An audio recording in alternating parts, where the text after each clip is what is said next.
Good afternoon. It's Wednesday, the 25th of March, 2026, just after 1 o'clock. Welcome to UK Column News. I'm your host, Mike Robinson. Joining me by video link today are Charles Malet and Vanessa Beeley.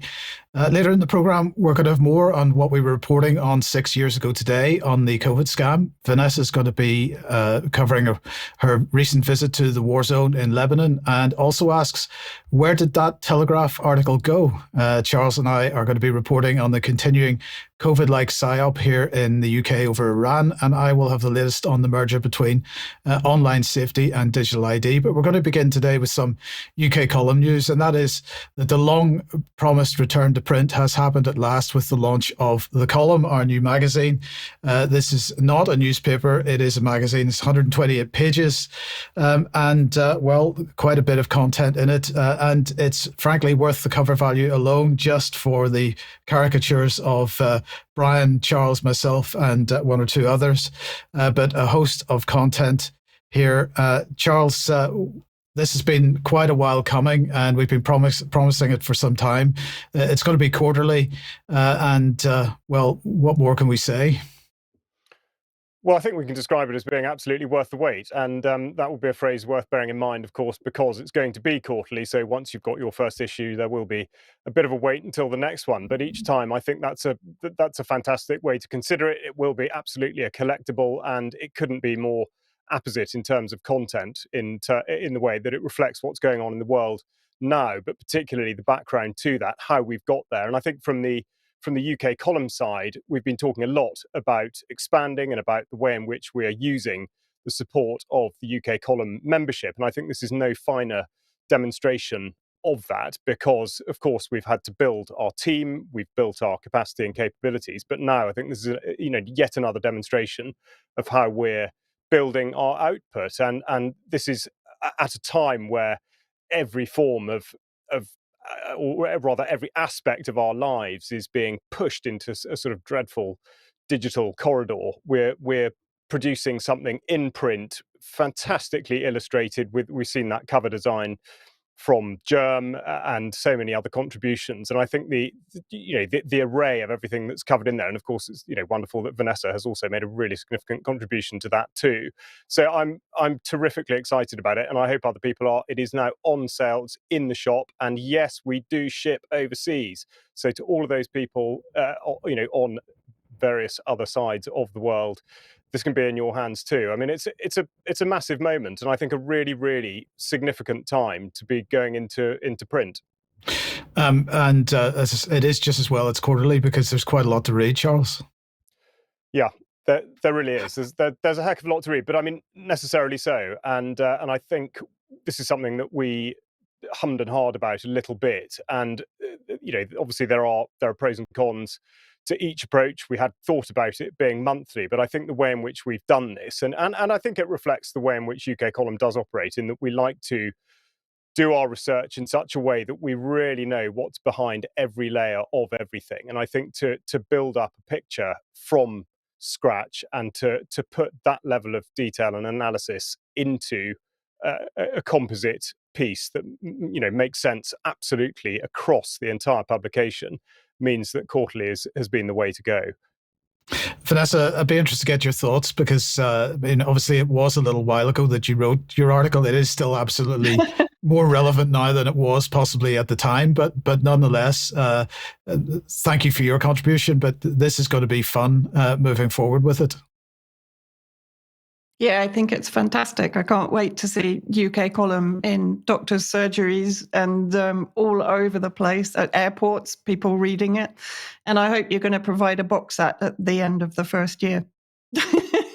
Absolutely. Now, that means that the third issue will just be out just in time for the 20th anniversary event in September, of course. So we are looking forward to this. And I just want to say a massive thank you, of course, to Diane Rasmussen for being the commissioning editor on this, but also to Tim Norman, who many of you will know from the Scribble event that we held in November last year. as being one of the presenters at that. He has done all the page layout and design for the thing. It has been a fantastic effort by all concerned. So I want to say thank you to those people. So let's just bring this back on screen for a second, because as Charles said, it is now on sale. It's £15, 128 pages. It is going to be extremely heavy in the hand, and you're going to enjoy watching it. So I encourage as many people as possible to get a copy, maybe even get a couple of copies and leave one in your doctor's surgery or your dentist's, wherever it happens to be. Charles, let's leave that there and move over to you now. And of course, the issue of Iran, and particularly the way that the Iran situation is being portrayed in this country. Yes, absolutely. And I think this follows very well what we've just been discussing with the publication of the magazine, because it does give the context for the situation that the United Kingdom confronts now, in so far as this absurd position of apparently maintaining a defensive posture in what is quite clearly an offensive action. So what we're going to do is we're going to start with a look at Steve Reed speaking on the BBC. If you're wondering why we are yet again using a clip from the BBC, it's because no government minister is yet brave enough to talk to UK Column. So here he is being grilled by Laura Kuenssberg. I don't think it's a surprise this has happened. Iran has been recklessly firing missiles around the region. It's why the UK is taking part in the collective defence alongside our allies to protect British interests, British nationals and our allies across the region. But the detail of this is absolutely crucial here. So Diego Garcia, the base, is just shy of 4,000 kilometres from Iran. London is just shy of 5,000. So you say the missile fell short. How short? Well, I can't share with you operational details like that. It would help only the Iranians if I were to do that. The point here is they didn't hit Diego Garcia. We have the capabilities on the ground to intercept and prevent what they are doing. This is an on-the-record quote from the Israeli Defense Forces. Our allies, the Iranian terrorist regime poses a global threat with missiles that can reach London, Paris or Berlin. Is that true? There is no specific assessment that the Iranians are targeting the UK, or even could if they wanted to. We have the finest military in the world. We are perfectly capable of protecting this country and keeping this country safe, whether it's here at home or whether it's our assets and nationals across the region. Well, you'd need to speak to the Israelis. You know, whatever people might say, the UK is not going to be dragged into this war, but we will take appropriate collective defensive action to keep our nationals and our interests safe. But Secretary of State, everyone watching this morning will want to know, are you saying that it is not true that Iran could hit European capitals, Paris, Berlin, London? I'm not aware of any assessment at all that they are even trying to target Europe, let alone that they could if they tried. Now, he is therefore yet another person saying that we will not be drawn into a wider war, as we are quite clearly being drawn into a wider war. I don't know which way up Laura Kuenssberg has been holding her map, but in actual fact, northwest Iran is only 3,800 kilometres from RAF Fairford, which will be a focus of the report as we progress through it. Now, one question of many that drops out of that is, are we sharing intelligence with Israel or are we not? We are consistently told that they are an ally in the strongest possible terms and that there is a reciprocal arrangement with regard to intelligence sharing, and yet he will absolutely dodge the question as to whether something was fired at Diego Garcia and what the effect of that was. Now, of course, it has been suggested that that may have been a false flag, and of course we should bear in mind that the projectile launched at RAF Akrotiri some weeks ago was subsequently discovered to have been launched from Lebanon. So there's confusion abounding. What we'll look at now is the tweet from the Israel Defense Forces, which set off this controversy. Now, they've got a ringed map there, which Kuenssberg would have done well to look at. But they say that during Operation Rising Lion in 2025, the IDF revealed that Iranian regime has intentions to develop missiles with a range of 4,000 kilometres. Now, they're putting this on Twitter. So if Steve Reed is not up to speed on this, one must ask what exactly is going on in government. And also, we have to set this alongside the background to all of this. And we look back to February 2025, when Hamish Faulkner, then actually still a minister in the Foreign, Commonwealth and Development Office, stated on a debate about Iran, "It is regrettably true that Iran's nuclear program has never been more advanced, and it threatens international peace and security." Of course, straight out of the Netanyahu script. And he went on to say, "We remain determined that Iran must never develop a nuclear weapon, and we remain committed to a diplomatic solution to achieve that." Well, not that committed, it would seem. Also, of course, in October of last year, and I've talked about this many times before, we had Ken McCullum, the Director General of the Security Service MI5, giving his threat update, in which he set out data on MI5's operation extends that worsening trend. He's talking about state threats. State threats are escalating. MI5 has tracked more than 20 potentially lethal Iran-backed plots in just the 1 year since I last stood on this podium. So it is absolutely not adding up at all yet. Is there a threat or is there not a threat? Koonsberg then asked Steve Reed what role law and Parliament should be playing in any of this process. We'll just listen to that now. Isn't it time for a vote in Parliament on what the UK is doing?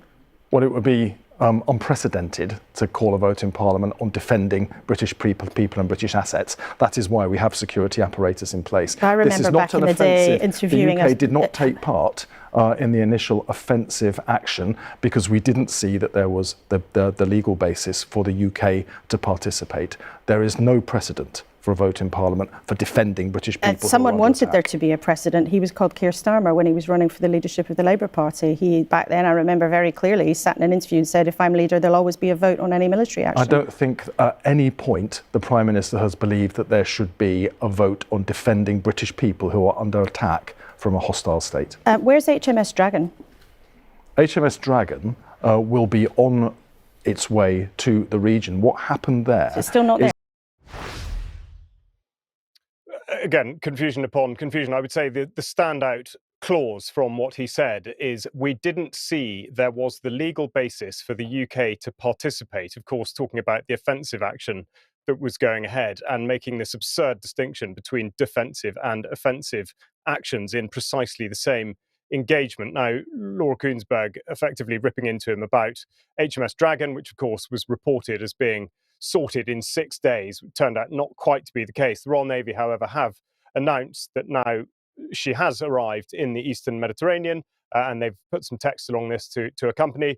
She was rapidly brought to readiness, although, as it turns out, not quite so rapidly, and deployed from Portsmouth earlier this month, and will now play her full part in defending Cyprus and the wider Eastern Mediterranean. Well, how's that going to go? She's equipped with the cutting-edge Sea Viper system. She can tackle a wide range of threats. Of course, worth bearing in mind that these threats wouldn't exist if she wasn't there. On her way to the region, her crew have undertaken essential training to ready themselves for this mission. Well, you would hope so. Now, in terms of where she is and how that stacks up against what the Navy have said, according to Marine Tracker, the position given yesterday was that Lyme Bay, and apologies for the slight confusion on this map, but she is just west of Crete, which is actually really not very close to Cyprus, and therefore the effect to be delivered from such a position is going to be limited or indeed negligible. Now, further to this, we've examined all the sort of operational capabilities, and we've got Michael Rose, General Sir Michael Rose, former Commander Field Army, in the Spectator, pointing out that as well as the decline in numbers, resources, kit, and all the rest of it, there is also a collapse of morale. And he's written an article called "How Can the Army Rediscover Its Fighting Spirit?" So, with thanks to the UK column supporter that put me onto this, he said, as one of the things that sort of totally pushed sideways any notion of combat readiness, he was asking about other issues. He said, "I asked how they debated diversity, equity, and inclusion, and was told that it was forbidden to question MOD policy on such matters." Now, that gives quite an insight into exactly how it is that an armed force that is described by Steve Reed as being the finest in the world has actually got to the state that it has. I should also say, having talked about Dragon and Lyme Bay, that you'll remember the aircraft carrier HMS Prince of Wales, which was detailed for an excursion up to the high north. Ministry of Defence confirmed to me this morning there's not really any progress on that. There's a bit of a delay, and she probably will be going to the Arctic, but they're not really sure, blah, blah. And the same sort of, well, operationally sensitive. ultimately, they don't know.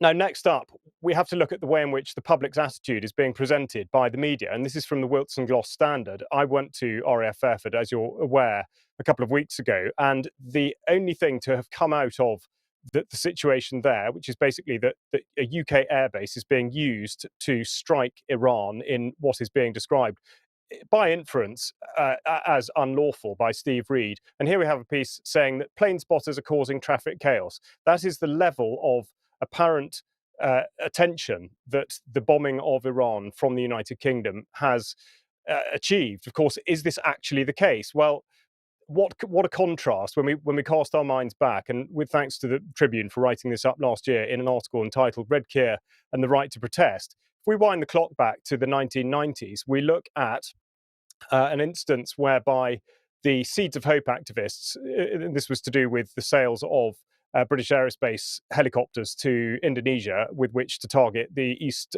Timor people or the conflict that was going on there. Keir Starmer represented Andrea Needham, one of the Seeds of Hope activists. And again, further, amazingly, ironically, this is with regard to the Fairford Five, who had been arrested after breaking into the base with the intention of setting fire to the tyres of B-52s. This was going back to the Iraq conflict in 2003. Starmer, again, made legal representations, and yet here he is now facilitating the very activity that he was defending people from trying to stop some years ago. Now, for more on this in terms of UK content, I can recommend nothing more highly than the interview with Catherine Gunn, A Defence of Necessity, describing her intervention back in 2003 when she was working for GCHQ and blew the whistle on the NSA attempt to subvert the due process leading up to the illegal war with or in Iraq.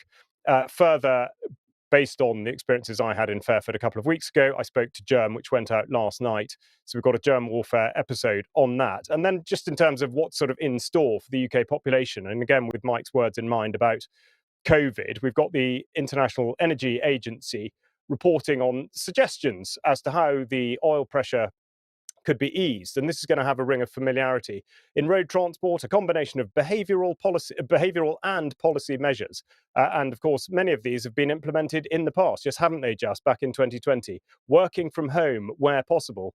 Now, does the government have at its disposal power to deal with this? Oh yes, it jolly well does. The Civil Contingencies Act 2004, which has basically been lying dormant ever since it was put down on the statute book, but under Section 22, scope of emergency regulations, it says, in particular, emergency regulations may make any provision which the person making the regulations is satisfied is appropriate for the purpose of protecting or restoring a supply of money, food, water, energy, or fuel. So essentially, this is pointing exactly back to where we were 6 years ago, with measures that are absolutely there waiting to disrupt our lives further due to the actions, in simple terms, of Donald Trump, Benjamin Netanyahu, and Keir Starmer. Thank you for that, Charles. Absolutely. We'll be taking another look at some stuff that was going on 6 years ago in a few minutes' time. But to follow on from what Charles has just been reporting, yesterday, Energy Secretary Ed Miliband introduced new rules requiring developers, this is housing developers, to install heat pumps and solar panels in all new homes across England. This is going to be under the banner of the Future Home Standard. This is a set of new build regulations which are going to run from 2028, and it's going to establish requirements to ensure homes are built. These are their words. Homes are built with on-site renewable electricity generation, the majority of which is expected to be provided by solar power, because the sun always shines here. The rules are going to see homes built with low carbon heating, such as heat pumps and heat networks. Now, heat networks, for those who don't know, are where water is heated from a central source and pumped into homes and businesses, the way that Soviet Russia and all the states of the USSR did. And what was notable about the Soviet system was that the individual had no control over when heat is switched on and switched off. So the UK government then has added that plug-in solar panels, which homeowners can install on balconies, are going to be available within the shops over the coming months. Now, Ed said this, the government is determined to fight people's corner in this crisis, which is why we've acted to prevent unfair practices like price gouging. The Iran war has once again shown our drive for clean power is essential for our energy security, so we can escape the grip of fossil fuel markets we don't control.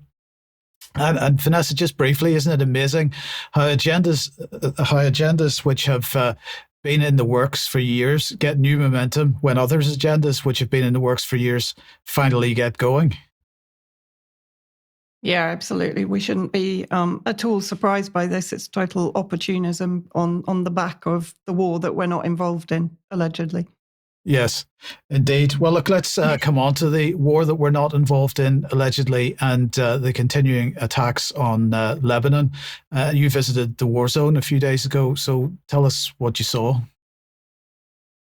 Yeah, I mean, there are a number of war zones, of course, not only in the south, but up the entire eastern border of Lebanon. And so when was it? Friday, Saturday, Sunday, I was out basically in different areas of Lebanon.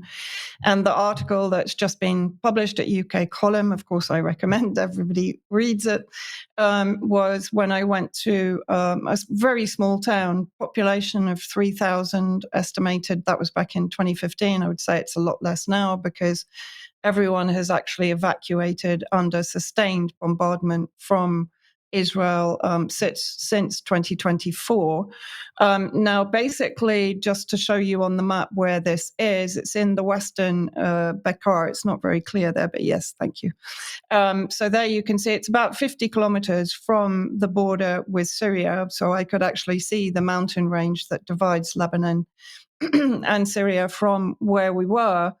Of course, it's relatively far from the south, but it is, in fact, on the Litani River, and I'll come on to that in a minute, which, of course, is the target now of the Zionist forces to not only create a buffer zone in the south, but also to extend that buffer zone up to and controlling also the water source of the Litani River. And I just wanted to show this video, and I'll talk over it, but just to give people an idea, basically, of the destruction. This was one missile strike on one civilian house in Somor itself. In the article, you'll see actual images of the around 3-meter deep crater. So this was a massive bombardment. The only inhabitant was an elderly woman. I think she was in her 80s, who was killed instantly. And in these very narrow streets, you can see there the houses around it. The subsequent damage to cars, to infrastructure, is also devastating for the inhabitants that remain in these towns. And the majority of those are the elderly, of course, because the young have already been evacuated and are now trying to find homes here in Beirut. And I just wanted to show this map from 1978. So this was the original, not the original, but a version of Israel's plans to create the red striped buffer zone. The arrow there shows the Litani River, and that's where they now want to extend up to. And if we look at the 2026 map, in fact, it makes it very clear. The other area that I was in, and I'll come on to reports about that in a minute, was Nabatea, which you can see is also, we were actually trying to head to Tyre. You can see there on the coastal area, or Sor as it's known in Lebanon. But we were prevented by the severity of the bombardment. And you can see there that Israel is intending to expand up to and including the Litani River. And in fact, statements have been put out, as this one by Israel Katz very recently in the Jerusalem Post, basically saying that they will control the remaining bridges and the entire zone up to the Litani River. And of course, we have to remember, what is Israel appropriating in all of these land incursions, whether it's in Syria or in Lebanon, or even previously, of course, in Palestine. They're securing water resources, and that also includes Lebanon, it includes Iraq in the future. And in fact, Lebanese journalist Marwa Osman, I asked her this morning to write an article for UK Column on the importance of water for Israel now and in the future, and how that explains where and how it's expanding. Basically, when I was in Nabatea, they started bombing the bridges across the Litani River, therefore isolating the south from the north. This was one of the bombardments on Kamsia Bridge.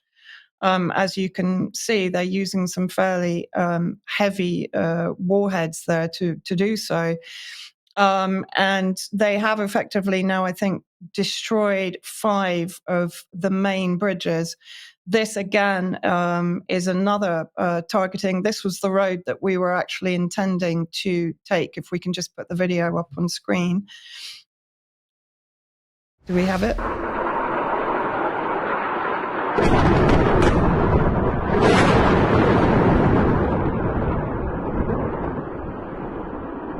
Further rocket attacks were reported against Nahariya and a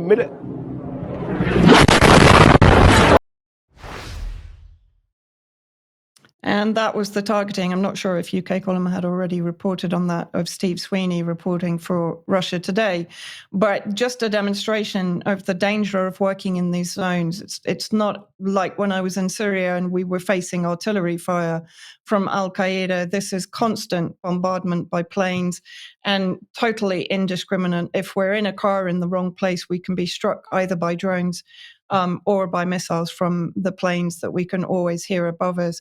This was back in the Nabatea area in a small village called Zahrani that had been targeted, I think, the day before I went there. This was one house, one civilian house.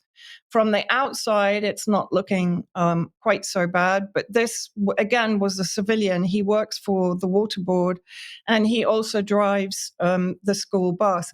This is the back of the house. Now, quite extraordinarily, they were celebrating, again, sorry, you can see the massive crater there from the missile. The entire back of the house has been effectively obliterated.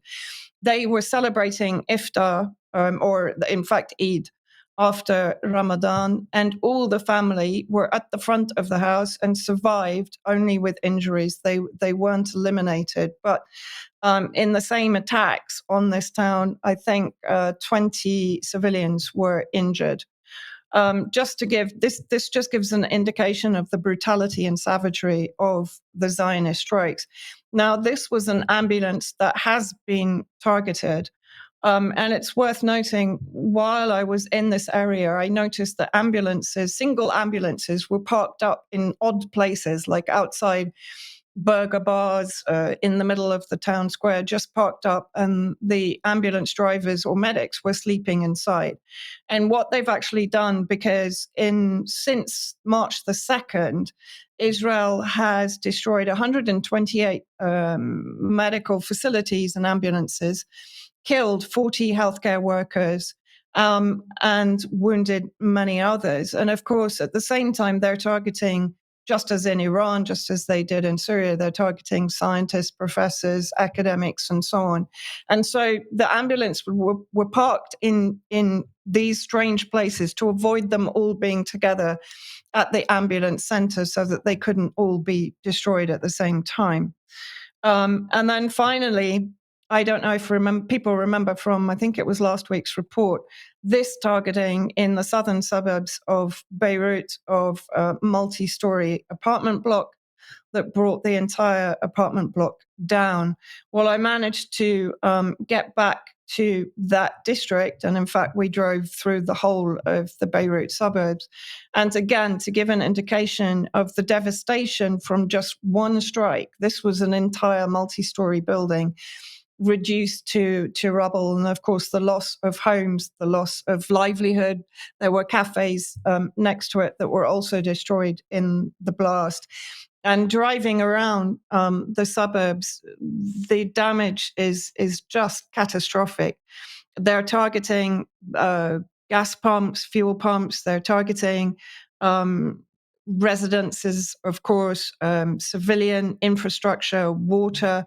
They're effectively making the southern suburb of Beirut unlivable. And of course, the center of Beirut is now facing a refugee crisis because there are now over 1 million displaced people from the south and the south of Beirut trying to find homes in Beirut. The government is, of course, stoking the sectarian divisions. And we're seeing now many, for example, of the Christians that are aligned with Israel refusing to allow Muslims to stay in their homes or to rent apartments from them because they're saying, well, if you come and stay, then the building's going to get targeted and we're not going to accept that. So we're seeing a deliberate stoking of division and tension also within Beirut itself. Vanessa, thank you very much for that report. That's fantastic. We will talk much more about this in extra, but we shall move on now at this point. So if you like what the UK column does, we do need your support. Now, of course, the magazine is available, and that's on the front page of the UK column website. You can get it there. But if you could support us by joining as a member, that would be fantastic as well. And for the person in the chat box that asked if we could make the magazine subscription, absolutely, we have that intention. So that's coming in the not too distant future. But if you can't support us financially, please do share what you see, share this program, share anything else on the UK column website that you are interested in, because that helps us defeat the censorship regime that we're going to talk a little bit more about in a second. Then tonight at 7 p.m, James Roguski is Jerem's guest to talk about geoengineering. And at Silk and Steel tonight, Carl is speaking to Mont Zhang, financial war behind the Iran war, why gold is crashing and the dollar is winning. So we'll watch that at 9 p.m. tonight. And at 1 p.m. tomorrow, I'm speaking to Matt Errett on domestic terror and false flags and how these have been used over the centuries, in fact, to bring about political change and so on, the wrong type of political change in most instances, and bringing it up to date with what we may well see over the coming days and weeks with respect to the Iran conflict. Now, let's move on to the situations. First of all, a reminder of something that we were covering 6 years today on COVID. So let's bring this on screen. So this was the status of COVID-19. This was a story that the UK column broke at the time because as of the 19th of March, 2020, COVID-19 is no longer considered to be a high consequence infectious disease. This was according to Public Health England, eventually rebranded as the Health Security Agency, of course. But this statement went on to say, the Four Nations Public Health HCID group made an interim recommendation in January 2020 to classify COVID-19 as a high consequence infectious disease. This was based on consideration of the UK HCID criteria about the virus and the disease with information available during the early stages of the outbreak. Now that more is known about COVID-19, the public health bodies in the UK have reviewed the most up-to-date information about COVID-19 against the UK HCID criteria. They have determined that several features have now changed. In particular, more information is available about mortality rates, brackets low overall. Now, remember, this was the 19th of March, 2020, and there is now a greater clinical awareness and a specific and sensitive laboratory test, the availability of which continues to increase. And they finished off by saying the Advisory Committee on Dangerous Pathogens is also of the opinion that the COVID-19 should no longer be classified as an HCID. That's a high consequence infectious disease. And when we look, if we just put that back on screen, Chris, for a second, thanks. When we look at the graph showing mortality at that stage, so this is from week 1 to week 11 of 2020, we see that, in fact, there was no excess mortality at all, because the red line, which is the 2020 line, is, in fact, for most of that time below the orange line, which was the average mortality, all-cause mortality in England and Wales over the previous 5 years, 2015 to 2019. So that was the news of the day on the 25th of March, 2020. Charles, what we then saw, of course, was excess mortality, which I think the UK column demonstrated over the following period that was a consequence of the reaction to the absolutely unjustified reaction, bearing in mind what we had just had on screen, to the outbreak, in inverted commas, and the not only the medical criteria, the medical processes that were put in place, but then subsequently the vaccination program. Absolutely. And I think the way that I frame the considerations around that is, if we take a position that we did not have an emerging illness, so there was nothing different about the situation. If you ask somebody, or indeed a public health agency, a government, what do you think would happen if you stop the entire country from being able to go to work and go about their daily business, and if you prevented people who ordinarily receive care and human contact from receiving such, and you caused enormous economic disruption, and you prevented people from going outside and taking exercise, you created an environment of fear, what do you think would happen? Would the death rate go up or down? And I can't see that anybody would make a case for that reducing the death rate. And of course, that's well before exactly what we discussed before the program, which was the so-called medical or at least pharmaceutical interventions, with midazolam being the most obvious, but the absolutely insane procedure of supposedly ventilating people who were supposedly ill with a supposed virus. So there's just so much to it that was just absolutely, utterly wrong, not in retrospect, but at the time, and that would absolutely have been known to be wrong had it been discussed beforehand. Well, as you hinted at earlier on in the program, we're starting to see, just very briefly, starting to see a similar sort of, how do we put this, a similar feeling within the news agenda that we're heading back in the same kind of direction, using the Iran war as the excuse for lockdown?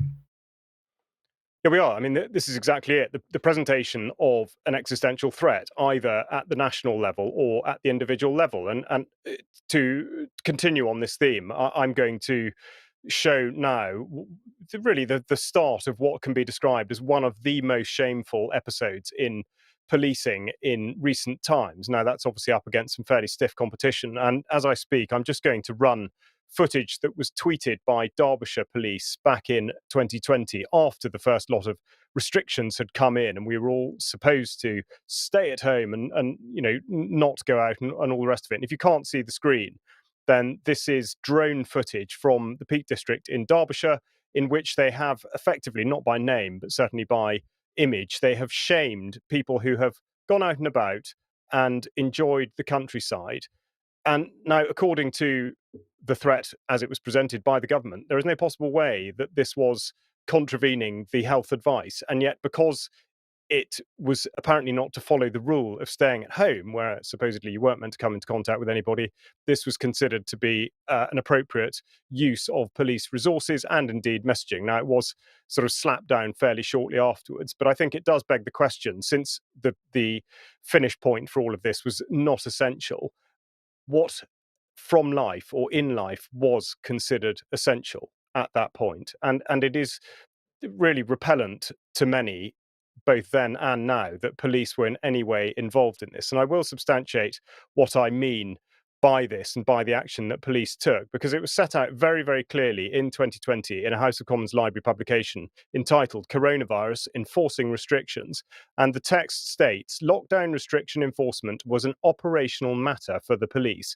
This means police leaders, not national or local politicians, decided whether and how to deploy their officers to lockdown enforcement, which begs the question, why did every single constabulary in the United Kingdom do exactly the same thing?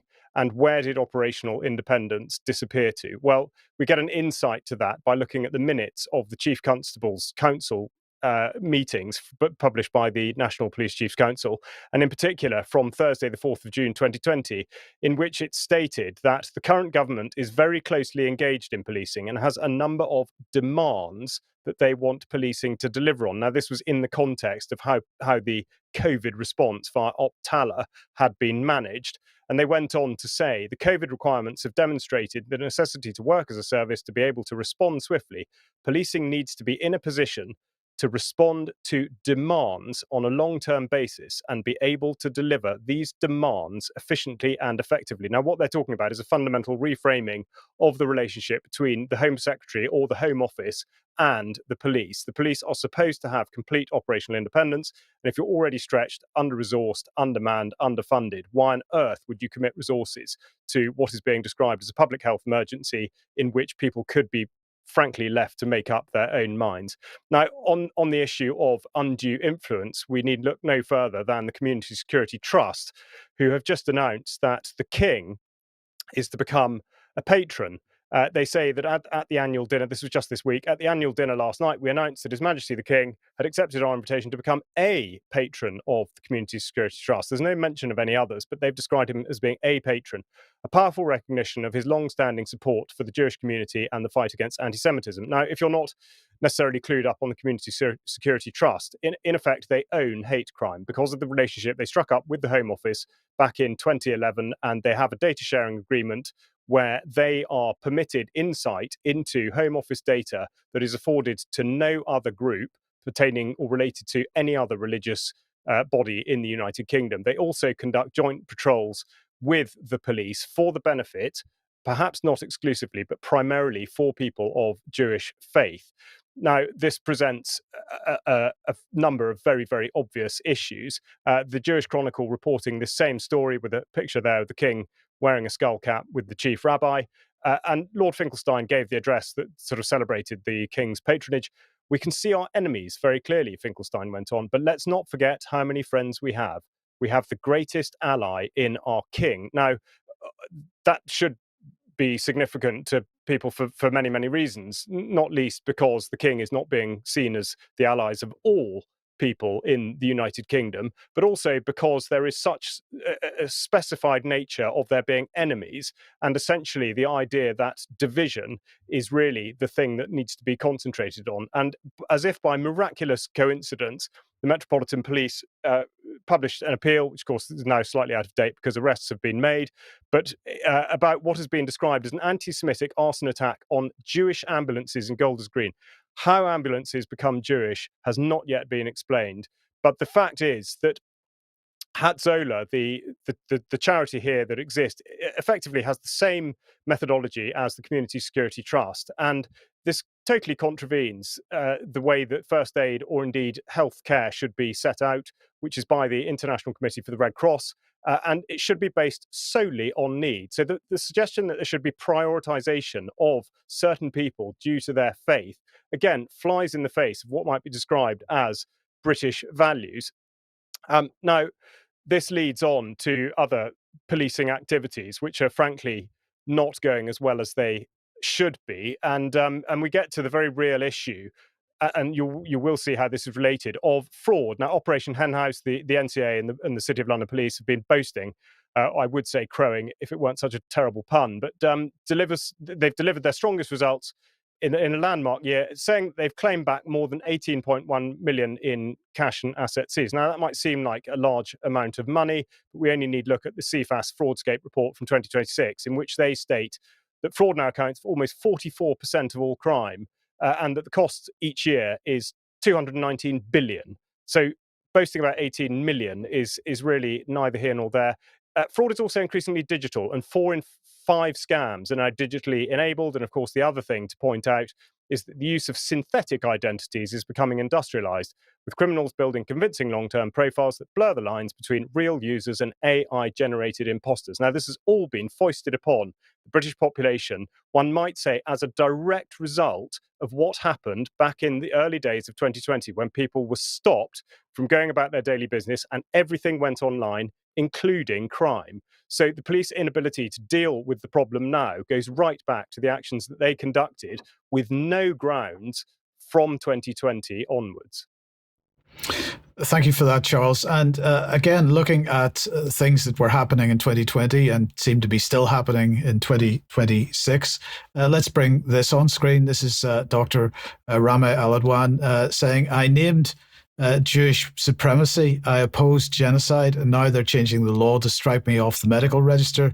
This is what happens when the health secretary is controlled by the Zionist Jewish lobby. And she said Britain is an occupied state. P.S. I'm Palestinian. I'm a Semite. So this, of course, in 2020, if you remember, we were seeing pressure coming on doctors and other medical professionals who didn't want to submit to the vaccination regime or didn't want to submit to various mask wearing and other mandates.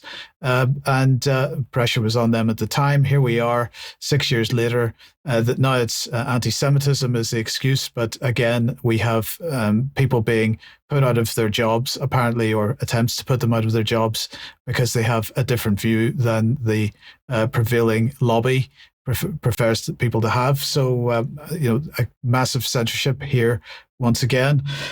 So let's then move on, Charles, back to you and a land grab. A land grab, and yeah, sorry about that. Right, Chris, let's just get Charles back on screen. There we go. A land grab, but absolutely related to the COVID period that we're describing. I think that period was characterized by not just the British public, but also so-called leaders simply rolling over. And so I think instances of pushback and resistance should absolutely be acknowledged, celebrated, and learned from. So we go to Mason County in the United States, where we see a farmer's response to being offered £26 million to sell some of her land for an AI data center.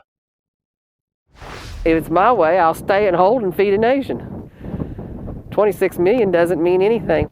Some people might find it hard to understand how Delcia Bear can turn away a $26 million offer to buy some of her land until you spend a little time with her walking the dirt road she grew up on and in the house her daddy built. My grandfather and great-grandfather and a whole bunch of family has all lived here for years, paid taxes on it, fed a nation off of it, even raised wheat through the Depression and kept the bread lines up in the United States of America when people didn't have anything else. Delcia is one of dozens of landowners approached by an anonymous buyer, one of the major players in artificial intelligence, likely Google or Meta or Amazon, to purchase their...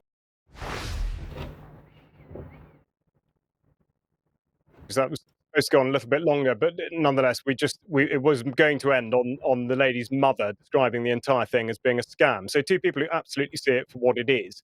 And the reason that this is pertinent now is because the Planning and Infrastructure Bill received royal assent at the end of 2025.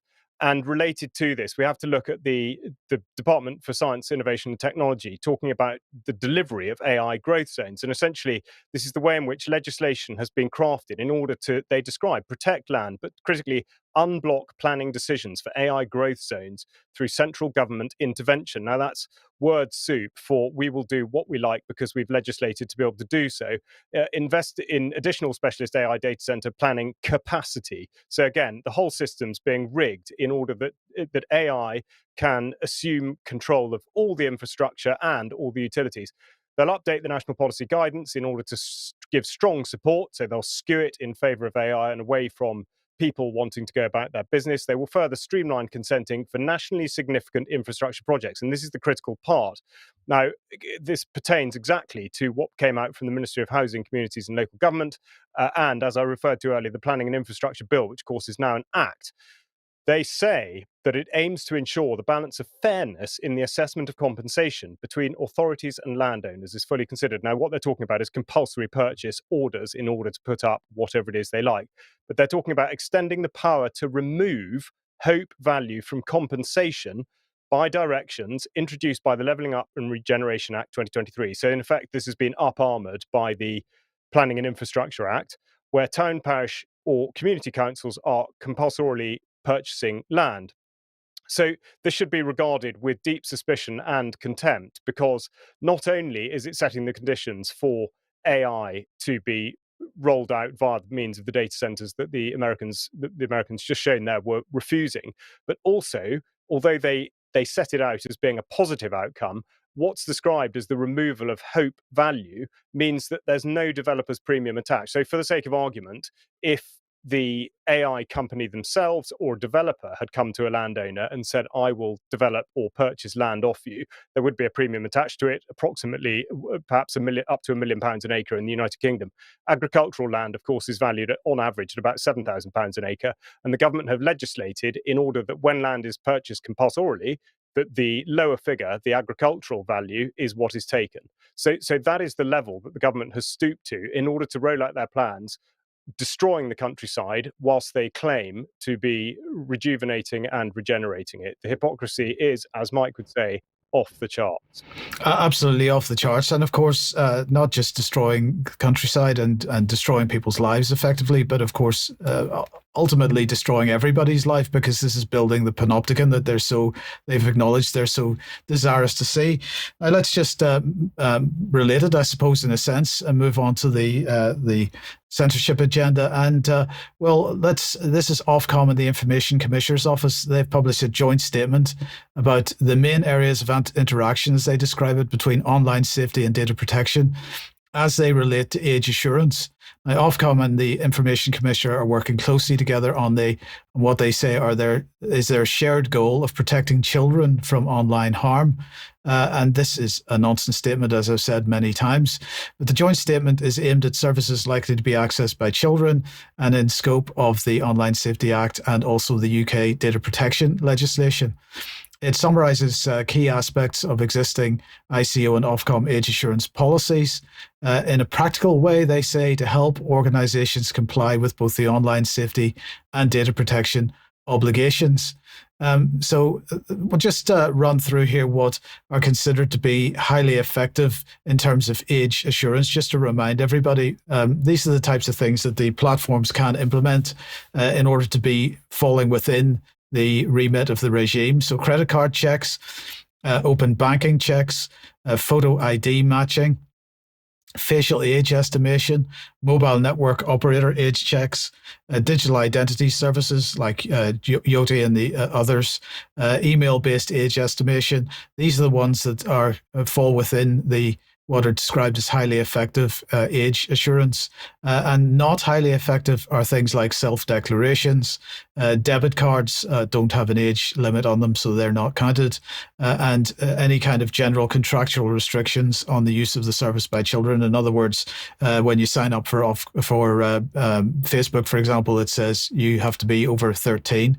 And of course, lots and lots of children sign up not being over the age of 13. So that's what they're saying there. Now, they say that they are united in their goal to protect children from harm online. As set out in this joint statement, you need to use age assurance to prevent children from encountering harmful content and data harms online. Of course, protecting children is not just about access to harmful content. The much bigger risk to children is grooming, and so we're banning Roblox and other social gaming platforms where adults often pose as children, except, of course, that bit they didn't say. So we want to make that absolutely clear. They did not say that because they're not doing any of that, and that is the point that we've been making, that none of these age assurance schemes do anything whatever to actually protect children. But you'll notice at the top of those graphics was this organization, the Digital Regulation Cooperation Forum. And now this was established as a voluntary forum in 2020. It brings together 4 UK regulators. That's the Competition and Markets Authority, the Financial Conduct Authority, the Information Commissioner's Office and Ofcom. And the ICO and Ofcom are definitely at the top of that particular pile, and so on. So they formed the DRCF in July 2020. The FCA, the Financial Conduct Authority, joined in April 2021. But because it's a voluntary body, it has no statutory basis, and therefore it basically has no accountability. In fact, there's currently no functional accountability framework for any of the regulators in the digital space, and therefore no parliamentary accountability. And of course, what is this all about? Well, just as with the MHRA, this is about being an enabler, not being a regulator. And so we will keep pushing on this, but the fact of the matter is they are doing nothing to protect children. The protection of children is being used as the excuse for rolling out digital ID in this country. Now, just slightly related to this, I just wanted to mention this story that the New Mexico Department of Justice has won a landmark verdict against Meta. This is, I think, $300 million or so, quite large amount of money, but of course very small compared to the 1 point whatever trillion that Facebook is worth these days. They are calling it a historic victory. Meta, for their part, said, we respectfully disagree with the verdict and will appeal. We work hard to keep people safe on our platforms and are clear about the challenges of identifying and removing bad actors or harmful content. But again, in the reporting of this, it's all about harmful content. And it's absolutely right that the jury found Meta guilty in this case. But of course, nothing here. Age assurance is at the center of this, but nothing about it is dealing with the grooming that's going on in these platforms. I focus on Roblox for sure, but Facebook and Instagram are similar in this respect. So we shouldn't be letting Meta off the hook. Vanessa, let's come back to you now and the strange case of the missing Telegraph article.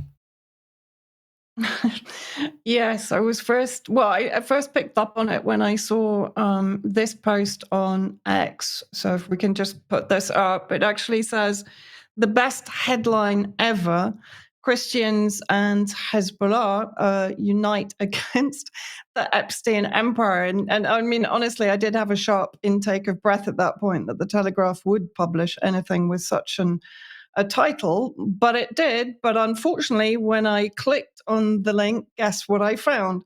404, sorry, page not found. So obviously within hours, the article had been taken down by an editor that was not happy either with the title or the content. Unfortunately for the Telegraph, MSN had already republished the article, which can be found up on the MSN website. It hasn't yet been taken down, and I have saved the entire page in case it is. So again, Christians and Hezbollah, of course, in Lebanon, unite against the Epstein empire. So let's have a look at part of the reporting. Basically what they're saying, so the complexity is, they're talking about the complexity of Lebanon. They're talking about going to a town called Ras Baalbek, which is a Catholic Christian town in the northern Bekaa Valley, close to the borders with Syria, a town that faced attacks both from ISIS during the government of President Assad, and the 14-year regime change war against Syria, but also more recently from Jolani's al-Qaeda forces leading border attacks. Now, the very interesting thing here is they talk about the relationship between the village, which is a Catholic Christian village, being stronger than even with the Pope, with the Vatican, because in their view, Hezbollah has been responsible very much for their protection and also for providing all sorts of amenities, particularly during the height of the regime change war in Syria. And so can understand really why the Telegraph was almost immediately told to take this down. This is a photo of the actual town itself. And in the background, you can see the mountains, the Kalamoon Mountains, that were actually used by the terrorist groups backed by the UK, Israel, Turkey, and the US to train in these mountains and lead attacks both in Lebanon and on the other side into Syrian Christian towns also. And just a quick look at the map so people can see what I'm talking about. Here is the whole Baalbek kind of region. Ras al Baalbek is one of those small Christian towns very close to the border, as I've said. But I remember in 2016 going to another Christian town, again, Catholic, further to the north, called Al-Qaa, that had been targeted by extremists. I will call them refugees. They fled Syria and came into Lebanon, around 30,000 around the town itself, and they led two major suicide bombing attacks back in 2016. And I was on the ground at the time. I witnessed how Hezbollah came to the protection of that Christian town also. And then I want to take another quote from the article. So this was Rifat Nasrallah, who told the Telegraph that how can we as Christians in this area not be with Hezbollah? They protect our churches. They helped us to fight ISIS. They give us free care in their hospitals. When there was no electricity, they gave us generators. And he goes on to explain that at Christmas time, Hezbollah were bringing the Christmas trees and were actually sharing the celebration with them. Now, why would the Telegraph take this particular article down? Because the narrative that has been spun in this region is that Hezbollah and President Assad, all of the resistance states and non-state actors, were effectively persecuting the Christians in this area. And of course, the opposite is very true. In Lebanon, you have factions that are very much aligned with Washington and Israel. And yes, they will tell you that they are being persecuted by Hezbollah. This is obviously palpably untrue. It was untrue in Syria, and now it's untrue here also. But the Telegraph back on the 15th of January was quite happy to publish this article, The Unlikely Hezbollah Alliance That Heralds a New Era of Terrorism. It's published, of course, from Israel in Jerusalem. And then let's have a look at what they're saying in here. So now they're quite happy to say that Hezbollah is aligning itself with a Sunni Muslim Brotherhood faction in Lebanon to defend the borders against the Zionist occupation and incursions. They're saying basically there is a potency of a tactical alliance between Hezbollah and the Al-Fajr. Some analysts see a worrying symbolism in the close cooperation between Sunni and Shia. They call them jihadists, which of course is an insulting term. So what they're trying to say here, of course, they're lumping them together with Hamas. They're saying they're all terrorists, they're all a threat to our borders, when in reality they're defending Lebanon. But they're quite happy to present a pan-Islamic alliance as being okay, because they are effectively brainwashing people into thinking Muslims are a threat across the region. They're not happy to publish an article that is detailing an alliance and a friendship between Christian communities and the Hezbollah resistance fighters, because that effectively destroys the edifice of their narratives that they've been running for the last few decades, actually, because it's been involved also in Palestine. So very clear who the Telegraph is working for here, or at least who it's being influenced by. I do intend to go to that town myself in the next few days to try and find the person or people that they spoke to and reiterate the story myself. Thank you for that, Vanessa. We're just going to end then with this ex-post from George Galloway. The brave Israeli Jew Mordecai Vanunu spent 18 years in solitary for revealing a truth acknowledged finally only this week. Israel has a secret illegal mountain of nuclear weapons pointed at the world. Now, why am I mentioning this? Because at the back of the new magazine is an item from the archives. While I was looking for that item, if we just put that back on screen, I came across this cartoon that we had included in a UK column newspaper from 2012. And this is from Khalil Bendib. He originally created this in 2004. But it's, for those that are just listening and not watching, it has the USA, people representing the USA, Europe, and the UN, large people staring through magnifying glasses at a tiny little missile that you can barely see, labeled Iran, while Israel's nukes sit along the left-hand side of the cartoon. Nothing has changed. It is quite incredible, and we'll undoubtedly talk a little bit more about that in UK Column News Extra in just a few minutes. So if you are a UK Column member, please stay on the live stream and join us for Extra. If you're not, maybe you'd like to join, grab your copy of the magazine, and we'll see you in a few minutes on Extra. Thanks for joining us. Bye-bye.